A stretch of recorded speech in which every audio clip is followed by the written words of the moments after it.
Olá pessoal, tudo bem? Nós vamos falar hoje sobre sincronização. Bem, relógios são muito importantes para a computação.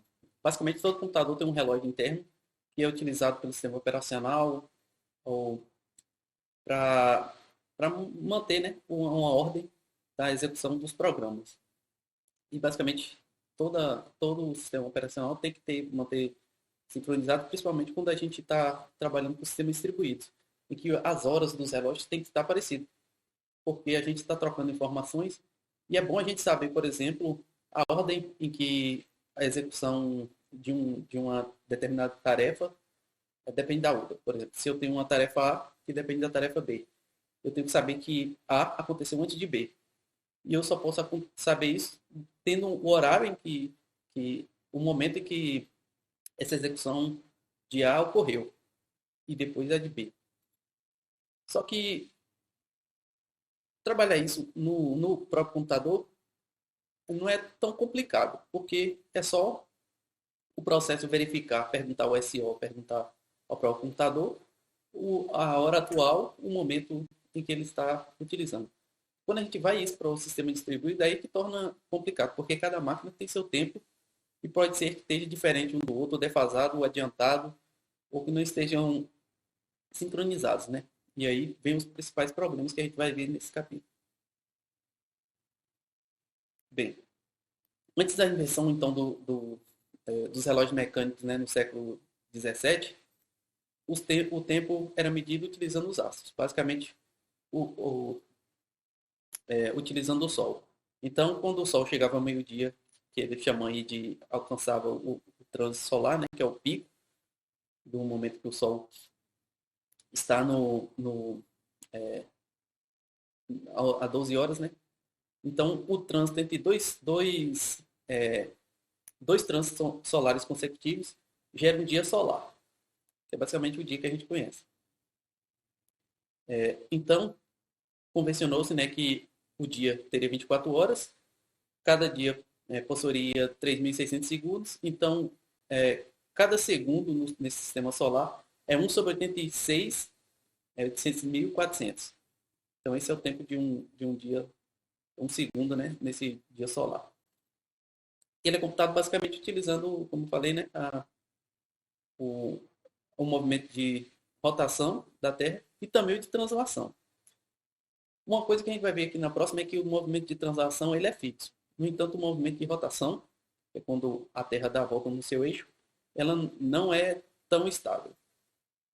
E isso foi descoberto em meados de 1940, quando foi descoberto que por conta das marés ou de algumas outras forças de atrito, a Terra está desacelerando. Então, ela está girando mais devagar. Como ele fala, né, que há 300 milhões de anos, a Terra tinha 400 dias. Hoje tem 365. Mas ela está diminuindo ainda essa rotação. E então, se basear nesse dia não é uma maneira eficaz, porque justamente tem esse atraso. Então, esse atraso tem que ser corrigido de tempos em tempos. Como gera esse atraso na contagem do tempo, foi inventado em 1948 o relógio atômico, utilizando, por exemplo, o Césio 133, que ele é estável. Ou seja, um segundo solar médio, né, é cerca de 9 bilhões de transições desse ciclo do Césio. Só que demora, tipo, quase que o tempo da existência do mundo para esse, esse átomo de Césio, né, ter um erro ou ter uma diferença mínima. Como a gente viu, no movimento de translação, a Terra está girando devagar e parece que a cada ano diminui 3 milissegundos, alguma coisa do tipo. Já esse átomo de Césio, como ele é estável, então a gente pode confiar que ele não vai ter essa defasagem, né? Ele vai se manter estável. Então, a cada 9 milhões 9 bilhões de transições desse átomo de Césio, a gente computa um segundo. E aí tem um segundo estável que pode ser utilizado no mundo todo. O nome desse relógio é chamado TAI, que é essa hora atômica internacional. Só que tem um problema. Por ser muito precisa, a gente tem que corrigir esse horário com com o horário a cada ano. Então ele atrasa cerca de 3 milissegundos, justamente para ter que casar com o horário, o trânsito solar, né? Para ficar correto com o ano normal. Então, uma solução que foi inventada foi a cada 800 milissegundos, a gente adiantava então os relógios para ficar equivalente ao dia solar médio. Então, a gente tem um dia solar, a cada 800 milissegundos acumulado desse dia solar é acrescentado, né, gradativamente nesse relógio para se manter em consonância com o dia. E aí, esse TIE atualizado é o que a gente conhece como UTC, né, que é o Universal Coordinated Time, que é basicamente o que é utilizado no mundo todo para saber a hora. Ele é fornecido pela NIST, né, que fornece esse horário mundial correto. Então, ele é baseado no átomo de Césio, né, que é estável, mas com essas correções para o dia, para ficar conforme com o dia. Basicamente, a gente pode acessar esse UTC. Ele manda, né, esse NIST manda essas ondas curtas de rádio com WWW, e pode ser utilizado também o GPS com triangulação, né, de satélites.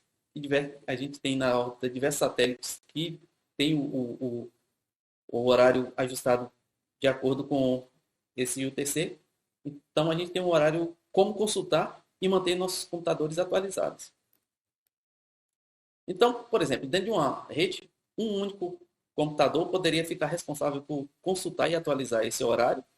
E aí, os outros computadores da rede atualizariam seus horários de computador por essa máquina que recebe esse horário vindo do TIE, né, do UTC. Então, essa máquina estaria sincronizada, recebendo o horário correto. As outras máquinas que estão no mesmo domínio consultaria essa máquina que está atualizada, e aí pronto, todo mundo ficaria atualizado e diminuiria esses problemas de falta de sincronia entre os relógios.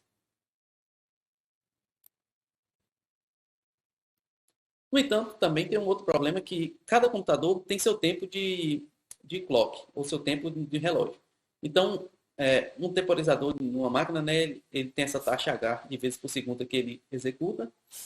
E aí, quando o temporizador expira, né, a gente tem uma unidade de clock na máquina. Só que cada máquina tem um tempo um pouco diferente. Se fosse todo mundo no mesmo clock, na mesma frequência, não teria problema. Mas cada máquina, por mais que eles tentam fazer padronizado, mas uma vai ter diferença para outra. E é isso que ele chama aqui do tempo T do UTC, né? Então, numa máquina CP aqui, o tempo nessa máquina CP. Então, se eu passar um tempo T do UTC, ele vai estar um certo tempo. O ideal, como eu falei, né, que todo mundo, que esse CP fosse igual ao tempo do UTC, e que a diferença de tempo desse CP com o DC fosse mínimo ou não tivesse, né? Fosse sempre em comum com o UTC. Então, toda vez que eu solicitasse o horário nessa máquina, que é esse CP, né, estaria de acordo com o UTC. Só que, como eu falei, né, cada máquina é de um jeito. E aí tem um erro relativo inerente a cada máquina. E nesse caso aí, os temporizadores vai dessa ordem de 10 a menos 5, tem essa defasagem. Então, a gente não necessariamente pode confiar nessa atualização. Tem que ter algum mecanismo de a gente atualizar. Como eu falei, basicamente um jeito é você ter essa máquina que fica responsável por receber esse UTC e as outras máquinas se atualizam por ela. Só que tem um problema quando a gente tem esse problema de clock numa máquina. O tempo nunca retrocede. O que a gente tem que fazer? Ou a gente anda mais devagar, ou anda mais rápido para tentar, né, se manter no mesmo passo da hora original, que é o UTC. Então, cada máquina tem que se ajustar, né? Se ela demora muito, então ela tem que correr mais rápido. E se essa máquina é mais rápida do que o UTC, ela tem que diminuir os passos delas, de vez em quando, né? Para se manter atualizado com o UTC. Então, uma maneira é corrigir a hora mudando o tempo gradativamente. Então, atrasa utilizando a cada 9 milissegundos ao invés de 10 milissegundos, né? Que seria o correto se ele estivesse andando junto com o UTC.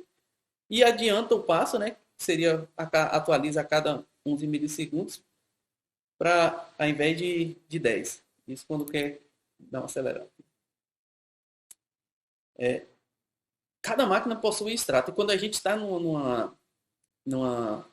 em rede ou em um sistema distribuído, eu posso atualizar uma máquina pelo tempo da outra.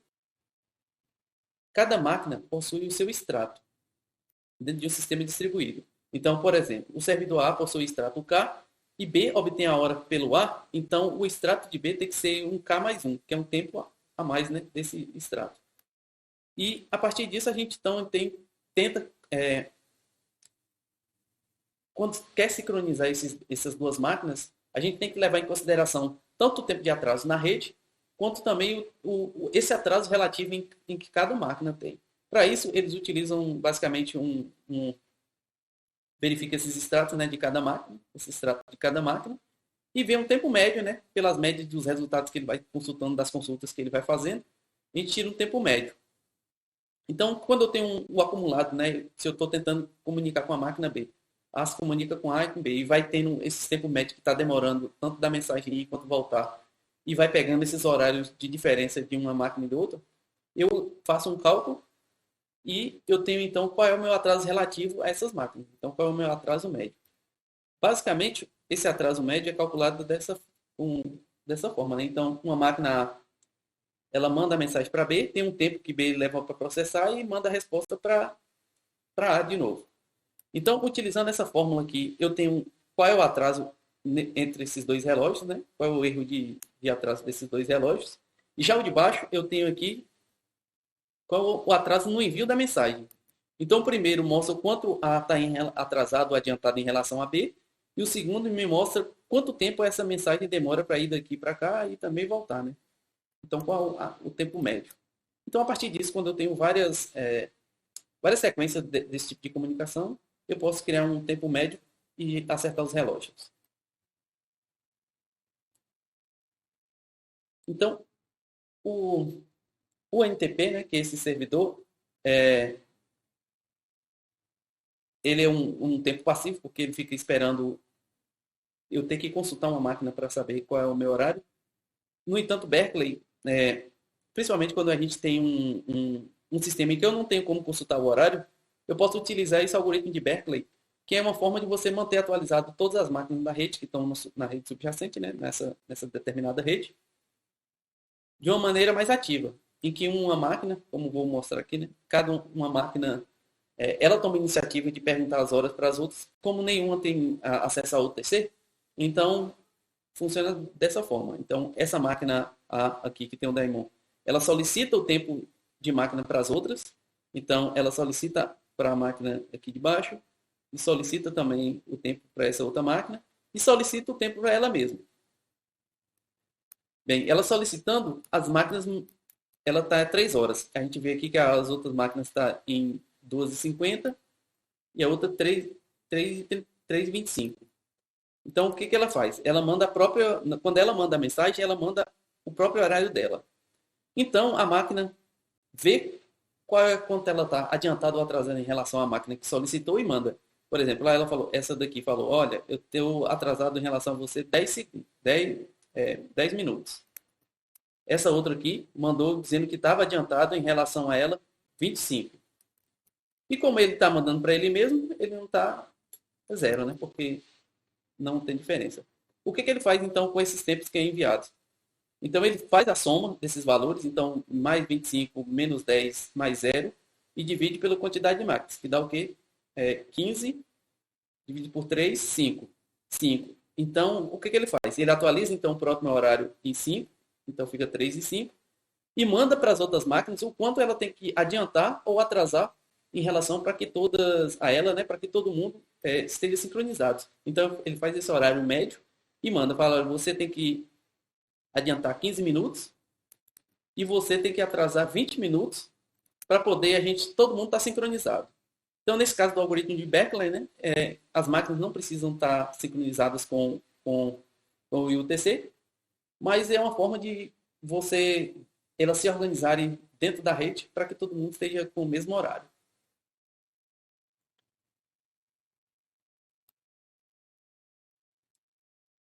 Tem uma outra característica, principalmente quando a gente tem rede sem fios, tem uma característica que a gente não pode ficar mandando muitas mensagens na rede. Porque geralmente essas redes sem fio entre dispositivos, né? Os dispositivos têm pouca bateria ou tem pouca cache para ficar mantendo comunicação ou não tem um relógio, não tem como ficar trocando mensagens para ficar mantendo o relógio, né?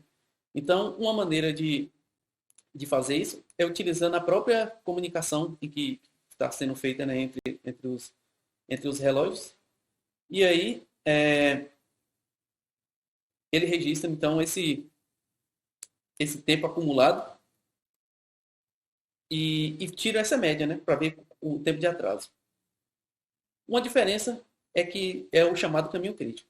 Por exemplo, nas mensagens do RBS, ele chama de caminho crítico esse tempo de preparação da mensagem, o tempo de passar pelo adaptador de rede que vai sair da máquina A e o tempo que ele vai propagar aqui também na rede, né, até, por exemplo, o B receber e o B processar. Isso tudo aqui ele chama de caminho crítico, que é esse tempo necessário para eu ter processar com esse atraso médio.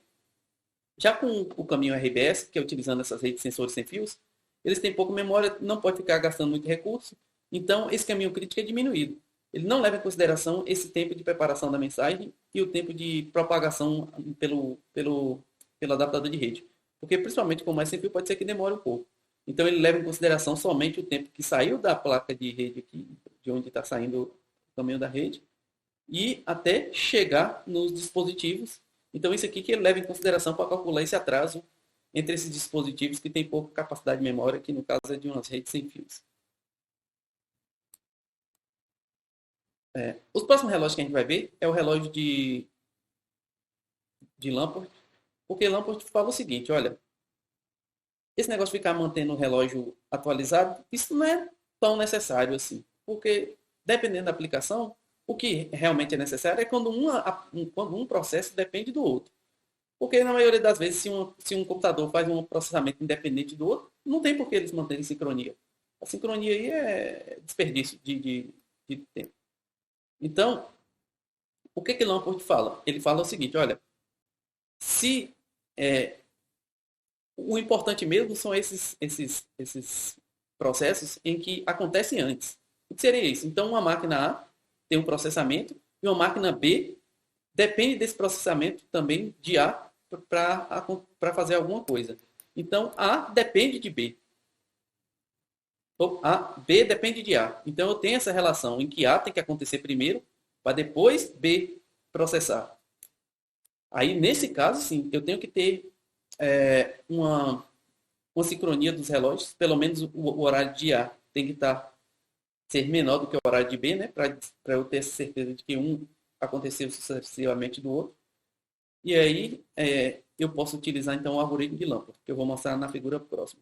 E uma das características desse algoritmo é que ele é transitivo, né? Então, se A veio antes de B e B veio antes de C, então tem que ter o tempo de A tem que ser menor do que o tempo de B e de C. Aqui está o relógio de Lamport. Como é que funciona? Bem, como ele disse, né, os relógios não precisam estarem sincronizados. O que importa mesmo é que quando eu receber a mensagem, o tempo da mensagem seja menor ou maior do que de onde partiu. Então, nesse caso aqui, a mensagem 1 saiu do tempo 6 e chegou no tempo 16. Ok. Só que a gente está vendo aqui que a máquina, essa máquina P2, ela atualiza de 8 em 8. A máquina P1, ela atualiza de 6 em 6. A máquina P3, ela atualiza de 10 em 10. Então, ela tem uns tempos diferentes. Mas, ok, já que saiu no 6 e chegou no 16, tá ok. Chegou depois. O P2 processou e no tempo 24, ela mandou para a máquina P3. Chegou correto aqui na máquina P3 no tempo 40.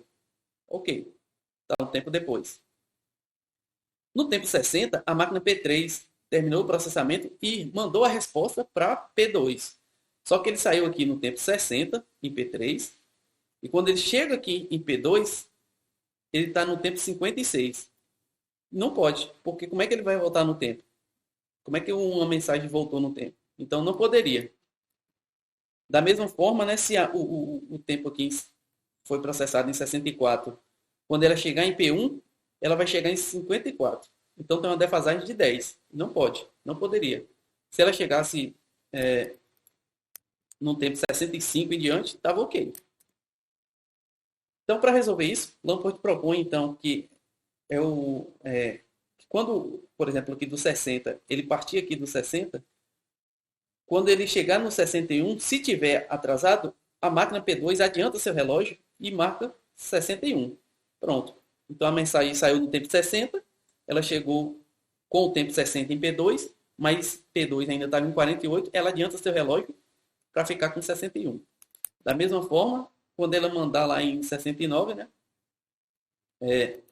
e chegar na P1, P1 ainda estava em 48, ela vai adiantar seu relógio, então 69 mais 1, 70, ela vai atualizar o relógio para 70, para que se mantenha a sincronia. Então, basicamente, o relógio de Lampert é isso. Se tiver, se um processo, uma mensagem, né, aconteceu antes, então ela tem que ter um tempo menor do que para onde ela está indo. Seria no caso da máquina A para a máquina B. O tempo da máquina B tem que ser maior do que o tempo da máquina A. Mas nesse caso somente quando tem essa dependência. Bem, e quando é feito isso? Basicamente nas aplicações é feito pelo middleware. Porque o computador tem seu tempo de clock lá, tem seus horários, e ele não deve ficar responsável para ficar gerenciando esse tipo de mensagem, principalmente no sistema distribuído. Então, quem tem que gerenciar isso é o middleware. Então, aqui na mensagem de aplicação, né, ele manda a mensagem para o middleware. O middleware é quem vai ficar responsável, então, por manter a sincronia desses relógios, né? E aí ele manda para a camada de rede que vai mandar a mensagem. Na camada de rede da outra máquina, ele vai receber a mensagem, vai fazer esse ajuste do horário local do relógio e mandar a mensagem para a aplicação. Então, nem o SO que está fazendo o gerenciamento de envio e recebimento das mensagens, nem a aplicação que está utilizando essas mensagens fica responsável por essa sincronia. Mas sim o middleware, né? Que é ele que fica responsável por fazer essa sincronização entre os processos.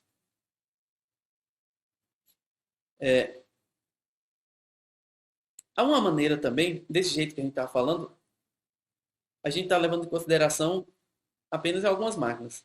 Só que às vezes é necessário manter a ordenação total de todas as máquinas. Uma maneira de fazer isso é utilizando multicast.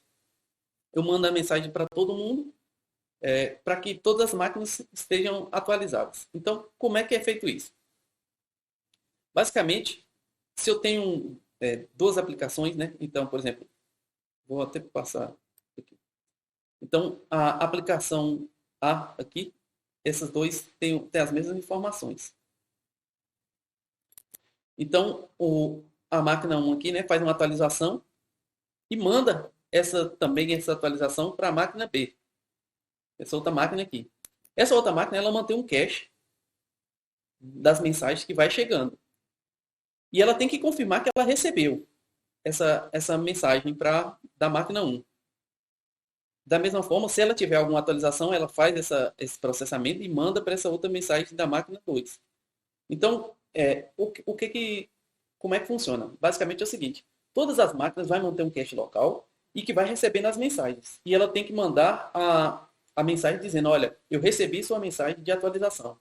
Quando ela tiver a certeza de que todas as máquinas da rede recebeu aquela mensagem, então ela faz o processamento, porque ela tem garantia de que todo mundo está ciente de que vai ter aquela alteração no banco. Então, quando essa máquina 1 aqui manda essa atualização para todas as máquinas, ela só vai fazer de fato essa atualização quando todas as máquinas da minha rede, né, multicast, receber e mandar a mensagem de confirmação de que ele pode realizar aquela tarefa. Uma outra maneira é de a gente utilizando relógios vetoriais. O problema de relógios vetoriais é o seguinte, muitas vezes a gente está falando aqui que uma máquina A manda a mensagem da máquina B, como está aqui. Então, a máquina 1 aqui mandou a mensagem para a máquina P2 Um tempo logo depois, no tempo 20, a máquina P3 mandou também uma mensagem para P2. Depois, P2 mandou uma mensagem para P3. Só que a gente não sabe, não tem como saber se esse processamento de M3 aqui, se ele é dependente se esse processamento aqui de M3, né, ele é dependente de M2 ou de M1. Então, a gente não tem certeza de qual dos dois, de qual desses dois aqui ele depende. Então, como a gente não tem certeza, não tem como medir causalidade, tem essa outra proposta de algoritmo totalmente ordenados, né, que é chamado relógios com vetores. Como é que ele funciona? Então, cada processo, cada máquina aqui, P1, P2 e P3, né? Eu tenho uma máquina aqui P1, P0, P1 e P2. Cada isso é uma máquina. E a gente tem a linha do tempo, essa linha do tempo aqui, para a gente analisar. E como é que funciona? A máquina P0 começou aqui um processamento. Ela fez um processamento e mandou uma mensagem. Então, cada mensagem aqui vai associada a um vetor. Esse vetor indica de onde essa mensagem partiu. E o tempo se teve alguma outra mensagem anterior. Nesse caso aqui, como era a primeira, estava todo mundo zerado, então o P0 botou, olha, essa é uma mensagem. Já que está todo mundo com zero, essa é a primeira mensagem minha. Beleza. Ele manda pela rede. P1 recebe essa mensagem. E P2 também vai receber. Só que está demorando aqui, como a gente está vendo, né? P2 demorou muito mais do que P1 para receber essa mensagem. O que aconteceu nesse meio tempo? Então, P1 recebeu a mensagem. Ele fez algum processamento aqui com essa mensagem que ele recebeu. Então, ele recebeu a mensagem P0, processou a mensagem e aí mandou uma atualização, porque ele fez, para as outras máquinas. Então, ele mandou uma resposta aqui para P0, falando, olha, com aquilo que eu recebi, eu fiz uma atualização. Então, ele botou a marca de tempo dele aqui também 1. Então, que ele utilizou o processamento anterior e fez alguma coisa também com essa mensagem. Bem, P0 aqui está ok. Ele tinha 1 e agora tem 1. Então, que indica que foi utilizado uma mensagem, né, anterior dele para processar. No entanto, quando a gente olha aqui para o P2, a gente viu que esse aqui está demorando para chegar para P2, a mensagem inicial, anterior. Quando o P2 começa a receber aqui a mensagem que veio de P1, ele vai olhar o relógio e vai ver, olha, meu relógio está 000, então eu não recebi nenhuma mensagem. E aqui no corpo da mensagem tem um aqui e um aqui. Então, tem alguma coisa errada aí, porque eu deveria ter recebido uma mensagem anterior. Como ele não recebeu, ele posterga, então, o processamento dessa mensagem. Por isso que ele deu esse pulo aqui. Posterga depois. Quando a mensagem que veio de V0, que estava atrasada, chegou aqui em P2, aí sim ele tem a marca de tempo que ele estava esperando, que é 100. E tem a outra mensagem que é 110. Então agora ele sabe que primeiro tem que processar esse, depois esse outro aqui. E aí fica ordenado. Então fica com aquele ordenamento de Lampert, mas a gente tem também a imposição causal aqui, né, que é quando uma mensagem depende da outra. E aí a gente tem a ordem para saber quem é que está dependendo de quem. Por isso é utilizado esse relógio vetorial. Um próximo algoritmo é o algoritmo de exclusão mútua. Nesse caso, a gente tem não a sincronização dos processos em si, dos tempos dos relógios, mas a gente tem um recurso que vai ser utilizado e a gente quer que todas as máquinas do nosso sistema distribuído tenham acesso a um determinado recurso, sei lá, escrito em um banco, por exemplo. Uma maneira fácil de implementar isso é utilizando, você faz uma rede de anel, né, com os nós virtualmente, e aí vai passando a ficha, né, pela rede de anel, como a gente viu, inclusive, nos capítulos passados. Isso não garante, então, evita inanição, porque todo mundo vai ter opção de utilizar o recurso, ninguém vai morrer de fome lá esperando o recurso, e nunca vai ser utilizado. E é fácil também de prever deadlock. Se uma máquina está demorando demais, a gente toma a ficha e manda para as outras. Só que o problema dessa abordagem é quando uma máquina cai ou se você está demorando muito e ela morre com a ficha na mão. Então, para ter uma nova ficha rodando na rede, tem um custo elevado para processar isso aí. Então, uma outra forma de fazer é utilizando permissão. E é isso que a gente vai ver em alguns algoritmos baseados em permissões. Basicamente é o seguinte, uma maneira mais fácil é você ter um coordenador, que é uma maneira mais simples de fazer isso, né? Você tem o seu sistema distribuído, que são máquinas independentes, mas vai ter uma máquina que é a coordenadora. E ela é quem vai ficar responsável por gerenciar o recurso e dar acesso às outras máquinas que querem solicitar. Então simula basicamente como funciona um computador, né? Quando um processo quer acessar um recurso, ele solicita o SO, e o SO gerencia essa permissão ou não de o processo acessar o recurso. Então, uma maneira mais fácil é essa. Como é que funciona? Nesse caso aqui, o coordenador aqui é o 3. Uma máquina que ficou responsável, então, por ser o coordenador. No momento, a fila aqui está vazia. Um quer utilizar o recurso, então ele solicita para o 3. Solicitou para o 3, o 3 falou, ok, pode utilizar. Então, utiliza. No momento que um está fazendo a utilização do recurso, 2 também quer utilizar. E ele pede para o 3. 3, quer utilizar o recurso, já que ele é o coordenador. O 3 coloca ele na fila de espera, porque ele é um dos recursos próximo, mas não manda a resposta para o 2. Deixa o 2 aguardando. Quando um termina o processamento dele, o 1 fala, liberei. E aí o 3 tira o 2 da fila e manda o ok para ele. Pronto, pode utilizar. Bem, um problema disso aqui é se o 3 morrer, e aí o coordenador, ninguém pode utilizar o recurso porque o coordenador morreu, caiu, está fora do ar. Ou se ele trava lá e o 2 fica sem saber também, já que o 2 fica esperando uma resposta, ele fica sem saber se realmente foi negada a permissão para ele utilizar o recurso ou se o coordenador caiu. Então, é um dos problemas com essa abordagem. Uma outra abordagem é utilizando a tabela, um sistema de votação, né, baseado em DHT. Basicamente, se para um sistema utilizar o recurso, ele vai solicitar a votação, né, dentro de minha tabela, de uma minha rede que eu tenho alguns pontos, né, que são os nós responsáveis por fazer essa eleição. Por exemplo, se eu tenho lá, sei lá, 32 nós, eu falo que 10 vão ser os coordenadores. E aí eu tenho que solicitar a permissão pelo menos de 6, ou M mais 1, né, M sobre 2, né. Então, 6 tem que me dar permissão de eu utilizar o recurso. Se 6 permitir que eu utilize o recurso, eu utilizo. Se não, eu não utilizo. A gente vai ver mais na frente que isso tem alguns problemas nos próximos capítulos, mas essa é uma maneira também. Uma outra maneira de a gente fazer essa sincronização, né, ou permissão de utilização de recursos, é utilizando esse algoritmo distribuído, né, de determinismo com exclusão mútua. Foi proposto por esse Ricard e Agrawala. Ele é uma maneira também, né, bem parecido com o Lamport, e ela funciona da seguinte forma. Eu tenho, então, essas máquinas distribuídas, cada um tem seu tempo, né, uma marca de tempo. E quem tiver a marca de tempo menor, vence. Então, por exemplo, o 0 quer utilizar o recurso, e o 2 também quer utilizar o recurso. Então, a máquina 0 aqui quer utilizar o recurso, e o 2 também quer utilizar o recurso.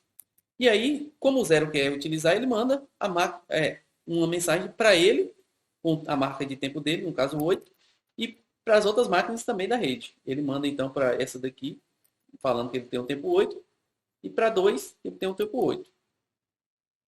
A 2 também manda a marca de tempo para ela. Ela manda para ela mesma e para o 0 e para o 1.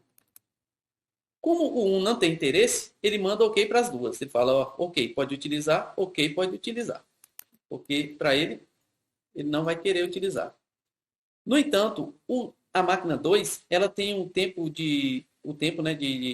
a marca de tempo é maior do que a 8. Então, ela sabe que ela não pode utilizar o recurso e ela manda então a mensagem para o zero, falar, ok, pode utilizar, já que você tem a marca de tempo menor. E o zero utiliza o recurso. Depois que utilizou o recurso, o zero também sabe que o próximo a utilizar é o 2, porque ele solicitou e tem uma marca de tempo maior. Pelo menos já que todo mundo mantém como se fosse uma lista, né, dessas marcas de tempo. E aí ela manda a mensagem para o 2 falando, ok, pode utilizar o recurso agora. Então essa é uma maneira de distribuída, né, de você também ter acesso ao recurso. Ela é melhor ao outro porque não precisa de um coordenador único centralizado. Então, se um coordenador morreu, uma máquina dessa cair, não tem problema, né? E também não há starvation, porque alguém vai utilizar o recurso. Também não há deadlock. Só que o ponto de falha único ficou em um, né? Agora replicou para vários. Mas, dentre as maneiras apresentadas anteriormente, essa é uma das melhores. Bem, como eu falei, né, a desvantagem desse método é que um ponto de falha único agora ficou para N pontos de falha, trocou um gargalo de 1 para N, né? E só que esse esse modelo, né, é mais lento e mais complicado porque tem muitas trocas de mensagem, tem que ficar mantendo a lista. E geralmente se o servidor for estável, esses algoritmos centralizados funcionam. Desde que não tenha tanto problema de acesso e nem o coordenador falhe, né? Desde que tenha sempre disponível. Um outro algoritmo que pode ser utilizado, né, é utilizando essa rede lógica com o token. Foi basicamente o que a gente utilizou. Então, basicamente é o seguinte: aqui uma rede, aí eu crio uma rede em anel baseado nessa rede, em que cada máquina, né, sabe quem é seu sucessor. Então, o 6 sabe que o sucessor dele é o 7 é o 0 o sucessor dele é 1 e assim por diante. Então, a gente tem uma rede de anel. E aí utiliza seria o token que vai rodar essa rede. Então, basicamente, quando alguém solicita, quer utilizar o recurso, ele segura esse token e executa o processo. Quando ele termina, ele manda para a próxima, né? O próximo na rede, quem tem interesse de utilizar esse recurso. E aí a ficha vai rodando. Caso alguma outra máquina deseje utilizar, então ela segura o token, quando for a vez dela, e faz o processamento. Se uma máquina cair, pode acontecer o problema de uma máquina cair, basicamente é só criar uma nova ficha e excluir a antiga, e basicamente a máquina que caiu fica independente. Todos esses algoritmos que a gente falou agora pressupõem que a gente tem um posicionamento basicamente virtual. Eu não sei qual é a distância de cada um dos servidores. Eu tenho uma distância virtual baseada no tempo. Quando a gente quer realmente uma distância física para saber onde é que está cada servidor, por exemplo, e eu quero mandar uma mensagem para um determinado servidor, aí eu teria que utilizar algumas outras maneiras de ver o posicionamento desses servidores na rede. Quem está participando, né? Então, uma maneira utilizando então o GPS, né, o posicionamento global, que é o funcionamento basicamente como funciona o GPS, e ele funciona da seguinte forma. Basicamente, se eu quero medir a distância desse ponto a esse ponto, eu faço uma distância euclidiana. Então, eu meço, supondo que por exemplo, tem um eixo cartesiano, né, x e y. Então, eu meço a distância desse ponto aqui. Então, desse ponto aqui, tem essa outra distância aqui. Então, essa distância D, ela é uma resultante disso daqui. Então, isso aqui seria o XP menos o XI, né? Que é no eixo X, seria esse daqui. E essa outra distância aqui seria essa parte Y aqui. Então, uma vez que eu tenho esses dois valores, né? Eu tenho, então, como calcular qual é essa distância do ponto ao outro lá, que seria o meu satélite ou a outra máquina. Basicamente entre duas máquinas, a distância entre duas máquinas. Então eu tenho várias máquinas aqui, né? D1, D2, D3 ali. E tem essa outra máquina que eu calculo qual é a distância dela em relação às outras máquinas da rede. Então quando eu tenho esse cálculo aqui, eu consigo então me posicionar em relação às outras máquinas da rede que eu conheço. Então com três eu já tenho essa localização exata. Com duas eu posso ficar na dúvida se está aqui ou aqui, né? Se for só com duas. Mas com três máquinas, basicamente eu consigo saber minha localização exata. Funciona também com o GPS. Basicamente o GPS eu preciso de 3 sinais de, de satélites para eu saber o local exato onde eu estou. Inclusive a altura e inclusive a altura, né? Já com duas eu tenho alguma noção, mas eu não tenho a localização exata de como eu estou. Um outro problema de você ter, por exemplo, só um tipo de dimensão, nesse caso lá a gente usou duas dimensões, né? O x e o y. Medir isso em apenas uma única dimensão pode ter um problema, porque principalmente quando você está trabalhando em rede, você mede a latência baseada na mensagem. E aí pode ser que o tempo de mensagem, por exemplo, o tempo que eu estou medindo seria uma distância que eu estou utilizando, seria o tempo, ela não satisfaz a desigualdade triangular. Por exemplo, o que seria isso? Basicamente, a desigualdade triangular fala que a medida de dois lados desse triângulo aqui, né? Então, se eu estou medindo esse lado aqui, ela não pode ser maior do que a soma desses dois. Tem que ser maior ou igual do que a soma desses dois, desse e desse outro lado aqui. Então, desse lado e esse lado aqui, a soma desses dois tem que ser maior ou igual à soma desse outro lado aqui. Então, isso é a desigualdade triangular. Só que com a rede, isso não vale. Assim, quando a gente está medindo, principalmente pelo tempo. Então, a distância, por exemplo, de P e Q aqui é 1. De Q para R é 2. Só que a distância de P para R é 3,2. O que é maior do que a soma dos outros dois nós. Então, a gente, utilizando algumas poucas dimensões, isso aqui não é muito confiável. Por último, a gente vai ver uma forma também de você garantir a coordenação é utilizando os algoritmos de eleição. A gente vai ver alguns algoritmos aqui. O primeiro é chamado, identificado, né, foi inventado por esse Garcia Molina, que é o algoritmo do valentão. Como é que funciona? Basicamente é o seguinte. Teria um coordenador aqui que era o 7. O 7 era o nosso coordenador, só que ele caiu. Ao mesmo tempo, o 4 percebeu que o 7 caiu. E aí ele chama todas as máquinas para fazer uma eleição. Só que no algoritmo do valentão, quem tem um número maior, né, tem prioridade. Então o 4 ele só mandou mensagem porque eles conhecem a rede, né? Então ele sabe que quem é maior do que ele somente é o 5, o 6 e o 7. E aí ele manda a mensagem para esses. Mas o 7 caiu. Ele tinha percebido. Já que o 7 caiu, o 6 e o 5 mandam ok, falando, olha, tá, eu recebi que o 7 caiu e eu tô vivo. Então o 4 fica quieto, já que ele sabe que o 5 e o 6 é maior do que ele. E aí, o 5 e o 6, que foi provocado, manda também a mensagem para os outros maiores que ele. Então o 5 manda para o 7 e para o 6. E o 6 manda para o 7, que é maior do que ele, na rede. Nesse momento, né, o 7 ainda tá fora do ar. O 6 é maior do que o 5, ele fala, opa, eu sou maior do que você. E dá um ok para dizer que ele está vivo. O 5 fica quieto. E aí, o 6, como não recebeu resposta de ninguém, ele sabe que ele é o maior número na rede. E ele se torna o coordenador.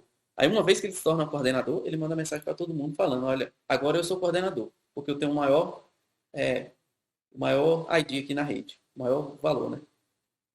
Então, esse é o algoritmo do valentão, em que o maior que tem o maior ID ou o maior número fica sendo o coordenador. Uma outra forma também é utilizando a rede em anel, é, com a rede em anel, a gente pode fazer também uma eleição desse tipo, em que eu vou consultar, né, quem vai ser esse coordenador. Como é que funciona? O 5 percebeu que o 7 caiu. O 2 aqui também percebeu que o 7 caiu. Então, no mesmo momento, eles criaram uma ficha de eleição e mandou na rede. Então, o 5 aqui mandou a mensagem para o 6 e colocou sua própria marca de tempo. O 6 colocou sua própria marca de tempo e ele tenta contactar o 7, só que o 7 caiu. Então, ele manda, como é uma rede, né, ele sabe quem é o próximo. E aí ele manda para o próximo na rede, que é o 0. O 0 acrescenta sua marca de tempo e passa para o 1. E assim por diante, ele vai continuar rodando. Então ele rodaria aqui para o 2 e rodaria até chegar no 5 de novo, que foi quem mandou a mensagem.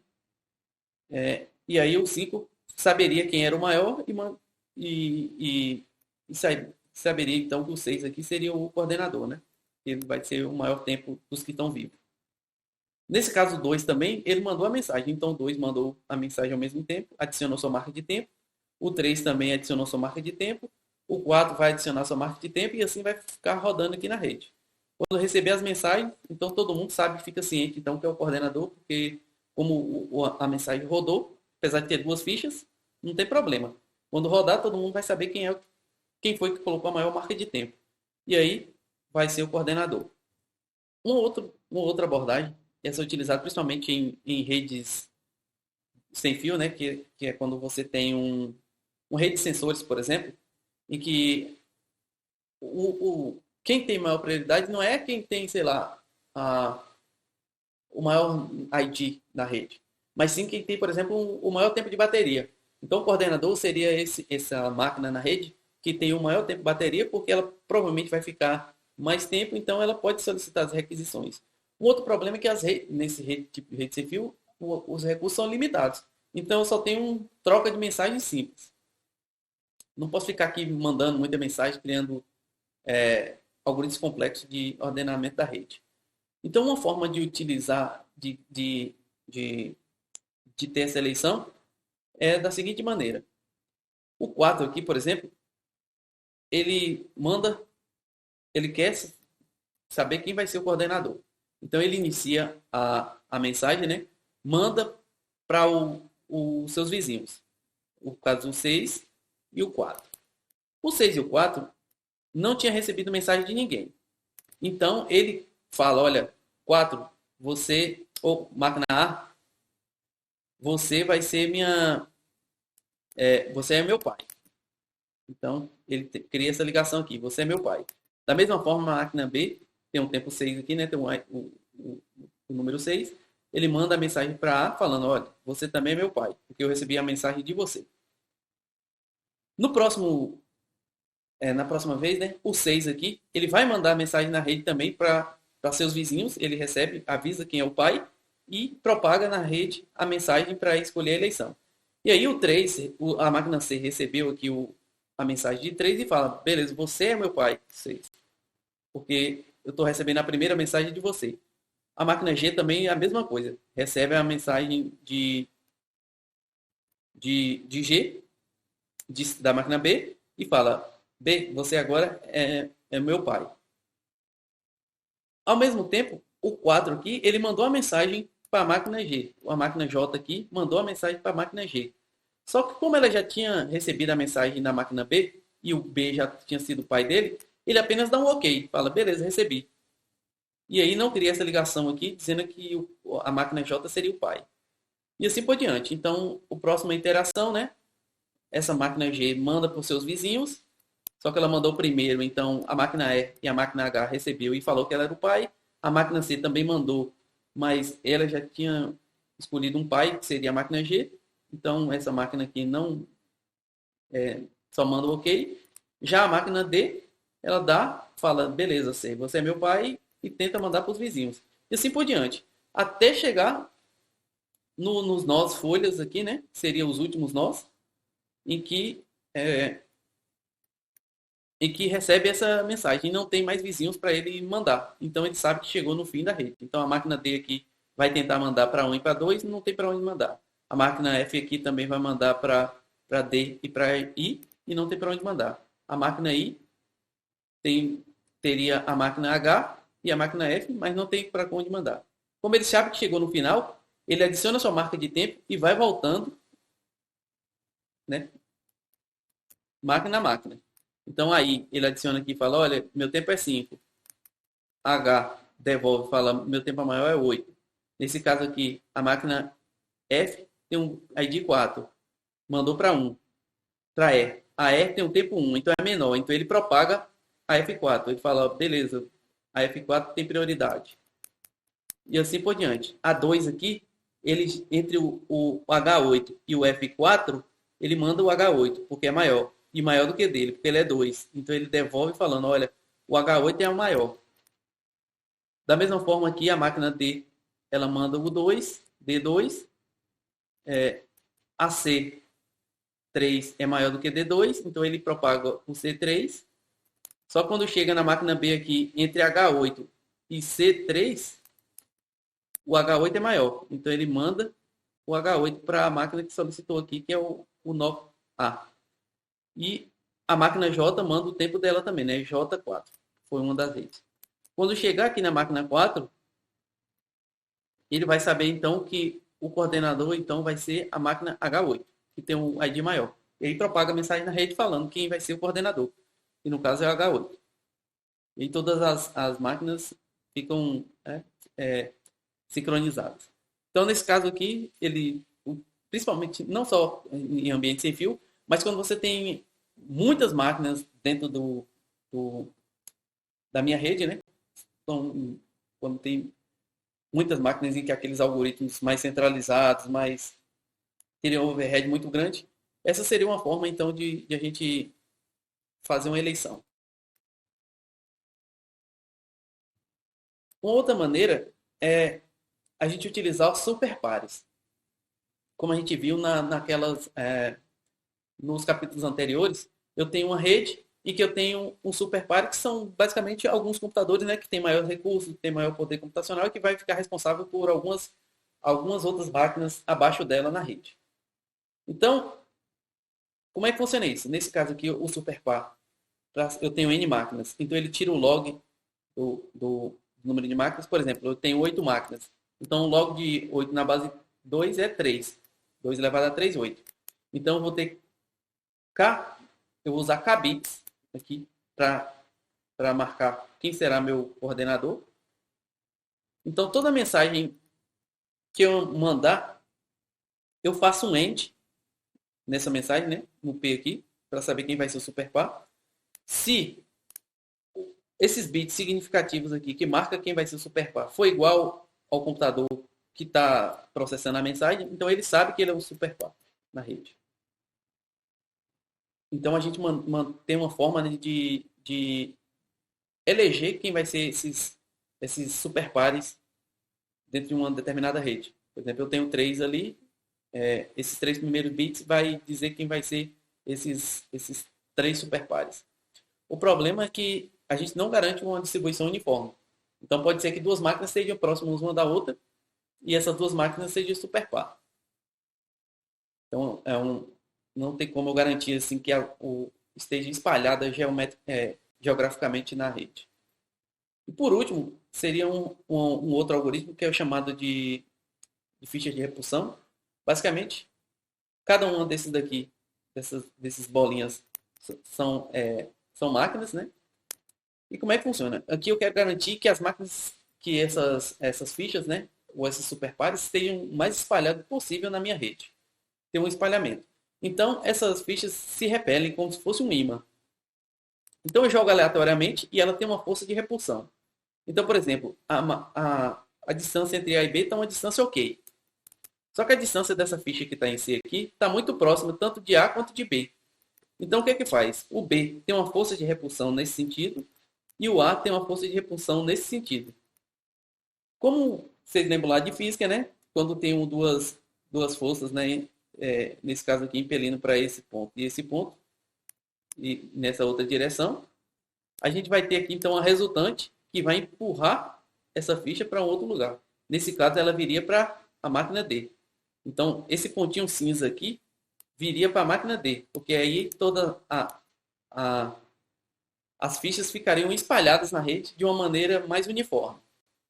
Então, essa seria uma maneira, né, de você ter como eleger superpares dentro de uma rede com essa repulsão de ficha que garante que vai ficar bem espalhado esses superpares na minha rede.